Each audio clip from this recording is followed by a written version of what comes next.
Welcome to Rakdos Burning Hands Goes to League! We are playing through a league with the Rakdos Burning Hands deck that I made a couple weeks ago back. And what do I think of this opening hand right out of the gate? We have everything we want to have in our hand, actually. We're going to keep this, and we are going to let our opponent go first. By say, let our opponent first. He chose to go first. It wasn't really our choice, but that's okay by us. And our opponent plays the Bloodstained Mire, so we are obviously against a mirror match. I don't think that's actually what's going on here, but that is my irrational assumption. Let's play a Bloodstained Mire, pass it to our opponent's turn, and then we will crack it at the end of their turn, you know, as in accordance with proper playing of Magic. And whoa. What did I hit? I don't know what I hit. I apparently completely skipped my opponent's turn and didn't crack that. That's interesting how that works out. Anyhow, beginning of our second main phase. Let's crack this now. That was terribly unfortunate. I think I hit the number 6 button like twice rather than, yeah, neat. Anyhow, well, that's off to a rough start. What do we think? I have 2 Blood Crypts in my hand, so I will just grab a mountain and not pay the extra life. And then let's give our opponent some cards to play with, and now ship it to our opponent's turn, because I no longer need to play anything on our turn. And we'll see what our opponent does. I don't really know what they're playing yet, like really what they're playing. I have some guesses, but I'm going to keep them to myself just to be safe, so I don't accidentally guess a deck that doesn't actually exist. And our opponent plays a Stomping Ground. Okay. This is interesting. Let's see what happens. And we're just going to skip through our opponent's turn. We actually have nothing we're going to play, so I'm not really too concerned about interacting with our opponent this round. Our opponent abrupt decays our Howling Mine. Oh, come on, dude. Well then, if that's the way it's going to go, we will play a Dragonskull Summit, and we will play the Bell, so our opponent's not going to get value off of it until after. And again, ship it to our opponent's turn, and this time we are not going to skip our entire opponent's turn. Just going to skip parts of it, so I can actually fire off my Bell, and remember to do that. Or I should say, so I can respond to stuff my opponent will play. Courser Crewfix, Lightning Bolt on top of our opponent's library. Okay, gains life. And what is our opponent doing? Going to the end step, we will draw a card. Our opponent obviously drew a Lightning Bolt. And we drew a Molten Psyche, which is not really what we want. Our opponent has Foothills. That's how he's going to open that up so you guys can actually see that. And what do we think? We could play a Master of Feasts now, which might be the better bet. The other option would be to play a Howling Mine and then trying to get Molten Psyche fired off. I don't think that's actually a better bet. Let's play this guy, and we'll play a Blood Crypt tapped. I think we're not going to pay life for it, just so we can save some energy for ourselves. Well, save some life. Energy. Save some life for ourselves, and we're not having to worry about that too much. And again, same plan as normal. We'll either fire off Temple Bell at the end of our opponent's turn, or at the beginning, at the end of our opponent's turn, or in response to something. So he drew his what did he draw? He drew a land, and he has Tarmogoyf on top of his deck, which I guess would be nice for him. Plays a land, gains a life. That's okay. We're going to be swinging with a 5/5 flyer, unless he kills it, which is completely possible. Or what is he playing? Deals 1 damage to target creature. That creature becomes a vampire, in addition to his other things, put the 1 counter on. Okay. Sure. That's interesting. We will draw our card, or both of us will draw cards, and ooh, that's an interesting proposition right there. So our opponent's going to draw a card, and Lightning Bolt as well. Oh, that's so nice. So we could, what do we think? We could play Howling Mine. So yeah, so if we play Blood Crypt, we could play if we play Blood Crypt tapped, we could... Okay, so this is where we're going to go. So, thinking around out loud here, we're going to play Blood Crypt tapped, which is fine. I'm not going to pay life for that. We're going to play Howling Mine for 2. And then we are going to go to combat, swing for 5. See if our opponent has any response to that. I'm assuming they don't. They literally just have a wooded foothill, so they could pop it and go grab something, I guess, if they really wanted to. If they really wanted to. Is this actually going to win them? What is this going to do? So, gain control of target vampire. So he can make our creature a vampire, make her bigger. So we may want to just bolt that guy, actually. Which may be the better bet. Anyways, going to combat. Opponent's going to take 5 to the face. And what do we think? So I could either bolt his Olivia, which is going to prevent him from turning creatures into vampires and then stealing them because he has enough mana to steal them. Or I can do, it's going to be 6, 7, 8, 9, 9, 10, 11, 12, 13, 14, 15. Yeah, you know what? We are not going to bolt Olivia yet. We're going to go to our opponent's draw step. Draw step, please stop on the draw step. Okay, our opponent is playing the Wooded Foothills, and that's fine. He's probably going to get one of his Pain Lands. Oh no, he's got a mountain. I guess he gains a little bit of life from Courser of Crufix, which is fine for us. And he is going to bolt our face. That's fine. That is completely fine. I don't mind that in the least, to be honest. His draw step, we are going to stop. And we're going to make him draw a card. So let Howling Mine resolve, let that resolve. And then we will play our Rune Flare Trap, targeting our opponent, firing off for 1. A whopping 8 damage, which is nice. Not enough to kill our opponent yet, but it may be enough next turn. So at the end step, depending on how things look, we may bolt our opponent's face and then swing for 5. That really depends if our opponent drew an Abrupt Decay to kill our master. Destroy target creature. No, but that will potentially do it. Which is fine. Because next turn we could... yeah, no, this is going to be fine. This is going to be completely fine, actually. The plan is going to be play Temple Bell, and then Molten Psyche. Obviously, we need to draw 1 more land in order to do that, but we're going to have 1, 2, and potentially 3 draws from that, so that is the game plan. Obviously, not blocking anything from our opponent. End step, get in that little bit of damage. So our opponent is slowly dying on us. No, we are not redirecting to his Planeswalker, which is fine.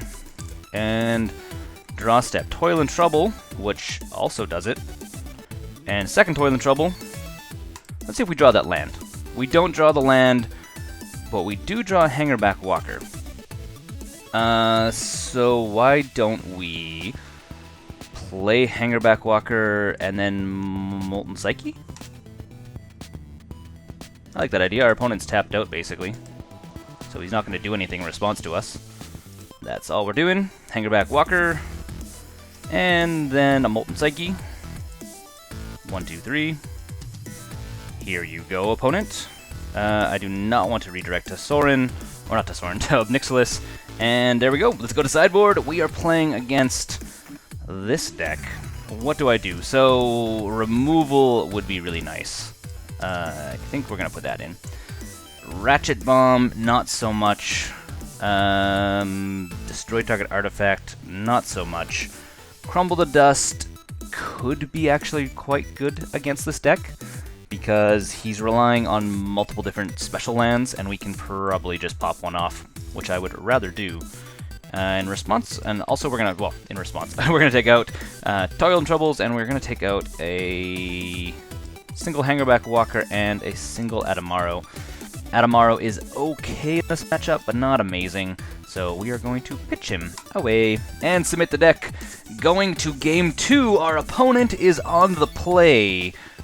And what do we think? Wow, 1, 2, 3, 4 lands, a Howling Mine, and a Temple Bell.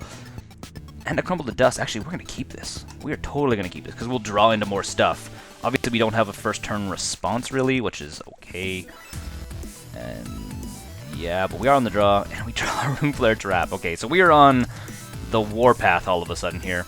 And we will ship it to our opponent's turn, and then end of their turn we will remember to actually crack this instead of fake crack it like last time.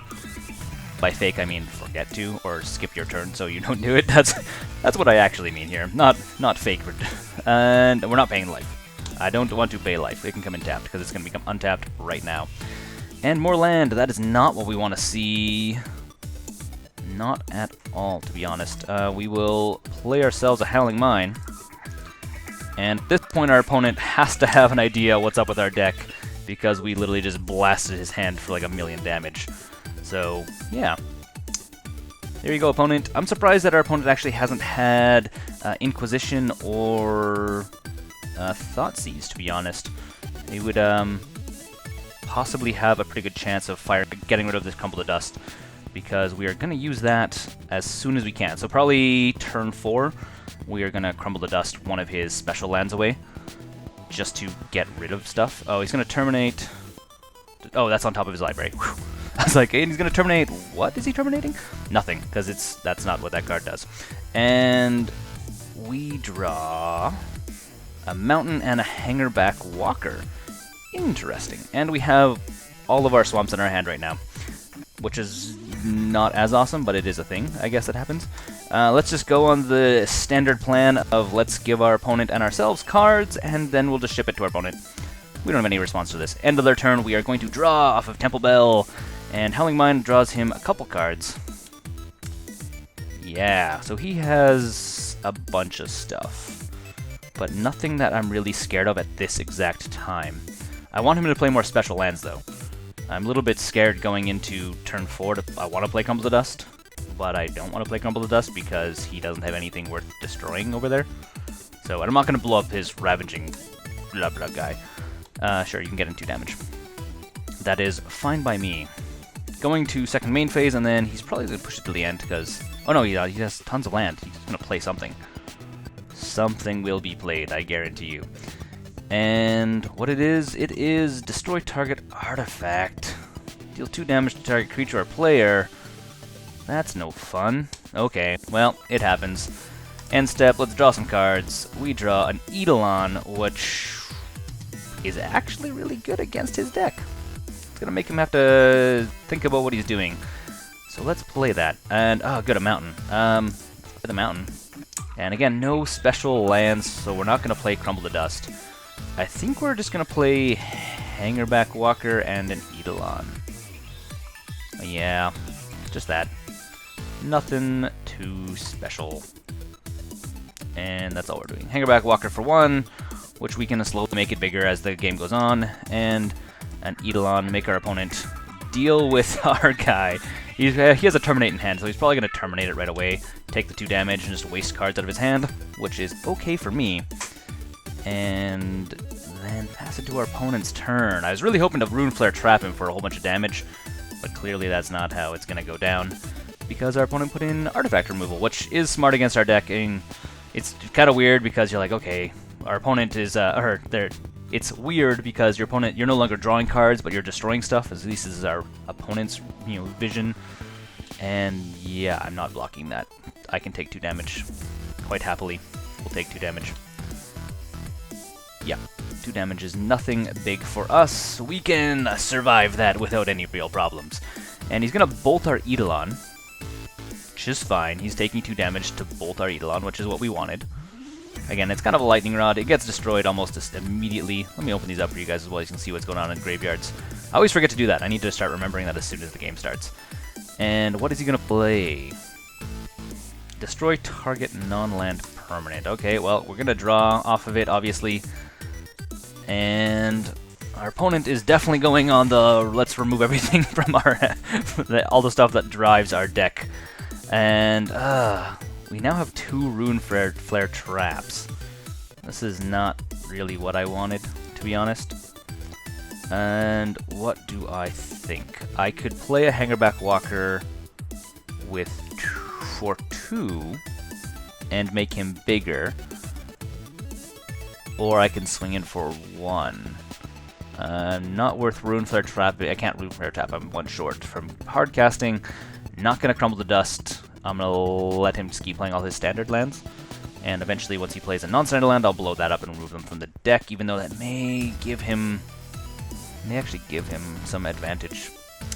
Kind of a weird setup where he doesn't have, he only has basic lands out here.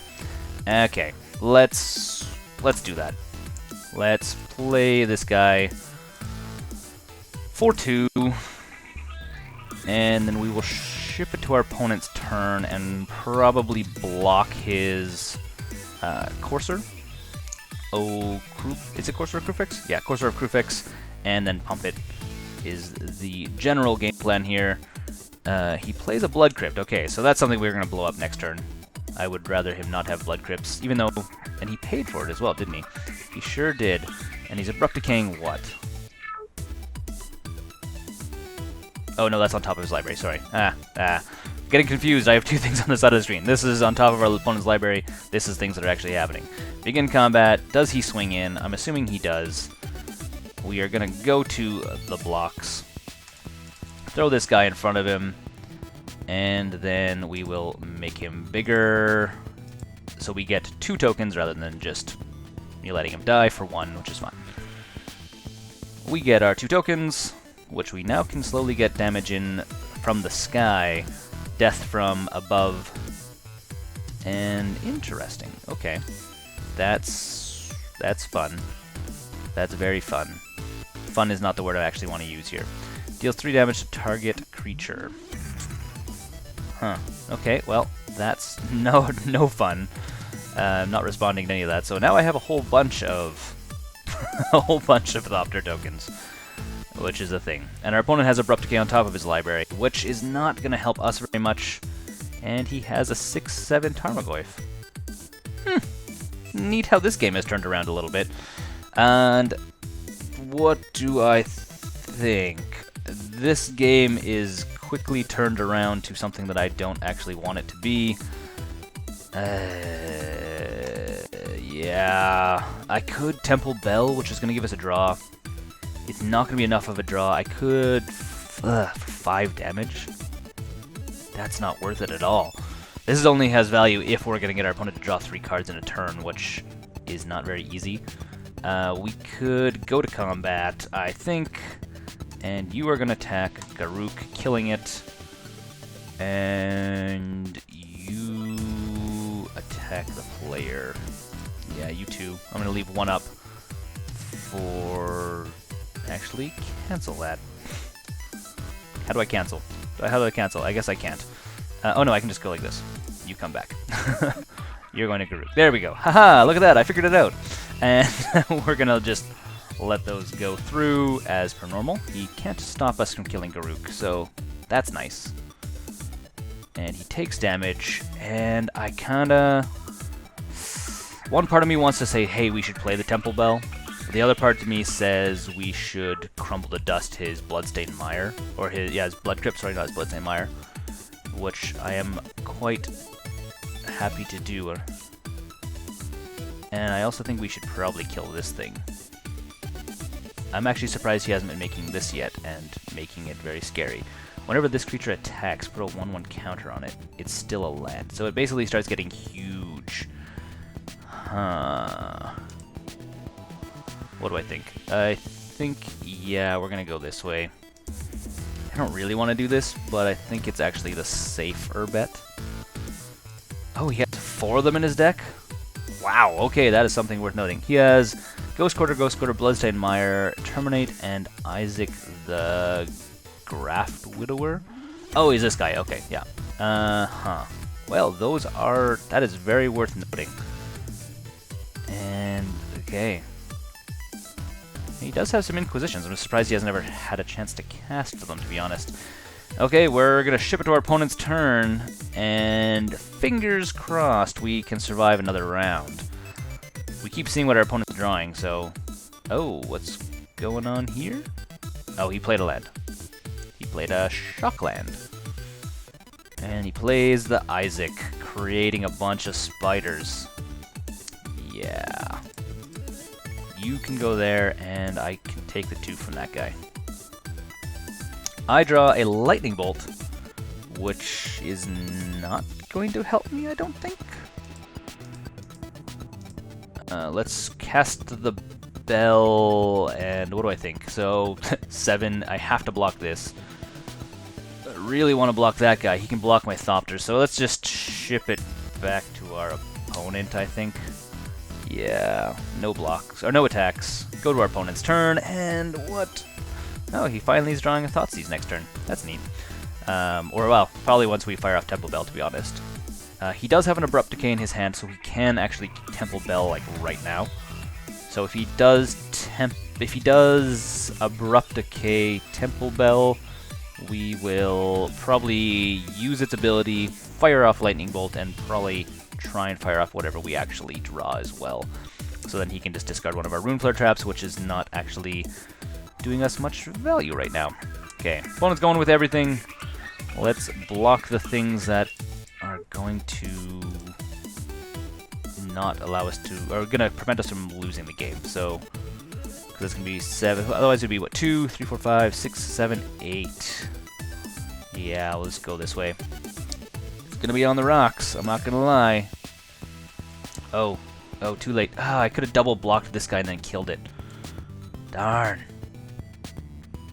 Darn, I should have done that. Oh well. Too late now. I mean, I guess that would mean we would have had to find some way of responding next turn, which could have been quite dangerous. Eidolon. Okay, let's... I think we've basically lost this game unless there's something that magically pulls out of our deck. I think we are done for this one. We may be going to game 3. Lightning Bolt is really not gonna do it. Lightning Bolt, so I can do Rune Flare Trap. Okay, let's draw and see if we can get something good. And Bloodstained Mire, that is also not gonna do it. 1, 2, 3, 4, 5, 6. We are sitting on 6. We could potentially do 7. Yeah, we can do 7, 8, 9, 10 damage to our opponent, which is not enough to kill him. If we could have got him to draw an extra 1 card, then that would have been it. Let's concede the match, and we will go to game number 3. Well, what are we going to be siding in here, guys? What do we think we're siding in? Obviously, Crumble to Dust was kind of a dead card in our hand, because there wasn't any really good targets, even though I know his deck has lots of good targets. He can't just be drawing standard stuff, so I do want to leave it in. I think Hangarback Walker is actually a better card, and actually I think Silent Arbiter against this deck would actually be pretty good, because he is... We're gonna go like this, take out one of these guys. The other option we could do is we could actually play a Rakdos Charm. Exile cards from target player, destroy artifacts, which isn't going to do anything for us, but it's going to allow our give each creature is going to deal damage. It's actually not that good against our opponent, to be honest. But the Silent Arbiters will be good. Ratchet Bomb, 50-50 on Ratchet Bomb. A lot of his creatures are 2-drops, so that would help us wipe the board. But I think...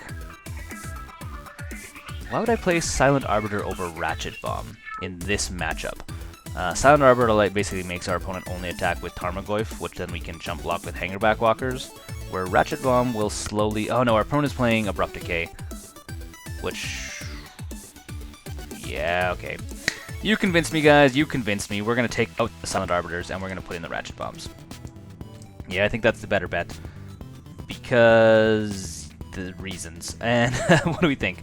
Eidolon is very good. Pyroplasm is less good, but still good. Actually, I don't think Pyroplasm's good at all, right? Because we're running, other than those spiders, there's no reason to run Pyroplasm. So, we could put back in one of our Hangarback Walkers, because they were definitely giving us chump blockers, which is something we desperately, desperately need. The other option would be Toil and Trouble, which I think is not actually very good. Okay. After much talking, that's what we're going to run it back as. I know that took way longer than I wanted it to. And I will play first. We are on the clock. I am not playing as fast as I could be. This is a good opening hand, so we are going to keep. And we are going to Blood Crypt tapped first turn. Yeah, Blood Crypt tapped first turn is, I think, the game plan here. Blood Crypt, not paying life, pass to our opponent, and skip through our opponent's turn. Also playing Blood Crypt, and he's playing it tapped as well, so he has no first turn play, which I'm actually quite happy about, quite honestly. And let's Ghost Quarter Howling Mine. Yeah, let's do that. And again, we could theoretically blow up his Blood Crypt. We may do that later on, once we have enough land. We'll see, though. It's a little bit undecided at this point. Next turn, we're going to play Master Feast, because Master of the Feasts. I should call it the Feasting Master. That I think would be more interesting. The Feasting Master. Because then some of you guys would be like super triggered, be like, what? That's not even close to the name. Okay, Ancestral Grudge, destroying the thing before we even have a chance. He also has Flashback. That's rough. That's rough for us. Okay, well, that's okay. We were thinking we could have probably taken out some of our draw engine because our opponent... Actually, no. No, that's not what I want to do. Anger the Gods is fantastic. We have to play Blood Crypt untapped. Would you like to pay 2 life? Yeah, we're going to pay 2 life. And we're going to play Master of the Feast right away here. Pass to our opponent's turn, and skip through our opponent's turn, because I don't think they're going to play anything that we're going to be blocking, which is nice.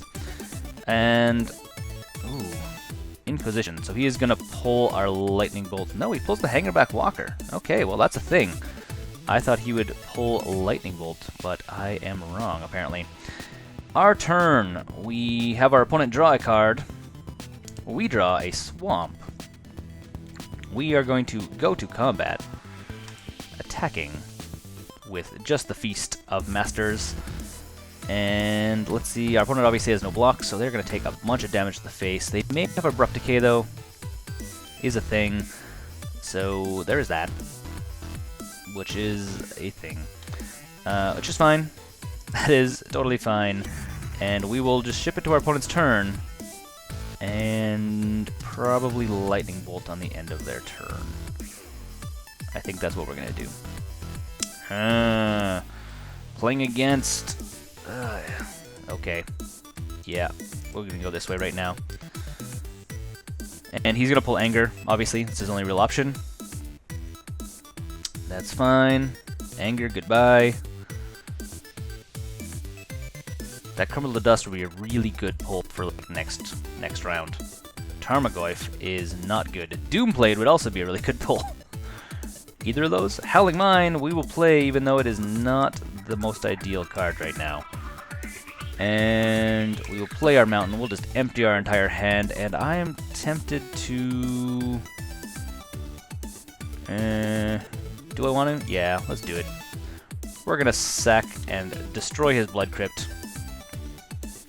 Our opponent is obviously going to go and grab a land, whatever he wants, and we will see what this pans out to be. He may blow up our Howling Mine again because we're playing against a deck that likes to destroy absolutely everything, because that's what this deck does. I will say that, I mean, playing against this is actually like the hardest potential matchup for this deck, for most decks really, just because it has so much value. I'm willing to bet you, I should have looked actually, that he also has Liliana's in here, which just murders us if he gets it onto the table, because it disrupts our hand. Actually, doesn't do that bad to us. It doesn't allow us to get any creatures on the table, though, so when he has creatures, he's going to start really pounding us in the face, which is already going to happen, right? Yeah, there you go, Ancestral Grudge. Oh, Flashback. Yeah, I should have saw that coming. Well, we didn't have any... Wow. Yeah, this deck is... Well... Okay, well, I think that we are not going to win this one, which is okay, We're going to go to Game 2. By saying Game 2, I mean the next game, and we'll hopefully have a better matchup. Fingers crossed. Doomblade, you are exactly what I want to be playing right now. That will at least save us, and hopefully, fingers crossed, we will draw into some stuff to give us some gas right now. That is what we need. And our opponent draws that and has a beast on top. So we have a slow clock, but our opponent may make that not such a slow clock really fast here. I'm assuming. And what is he playing? He plays Kolaghan's Command. Yeah, wow, land. Let's just leave our opponent guessing then. He knows that we don't have a creature, but he doesn't know what we don't have. And Tarmogoyf, that is going to be the match. thanks for watching this one. We're going to go to the next match, and hopefully we have a better matchup. Fingers crossed. We did win one of the 3 games, so I don't feel that bad about it. But that is what it goes. That's how it works when you have a, what am I thinking about? What am I actually thinking about here? When you have a rogue deck. I was going to say a budget deck. I'm like, we don't have a budget deck. This is a rogue deck. Okay, guys. Well, thanks for watching. I'm Adrian. This is Giant Monster Games. And stay tuned for the next match.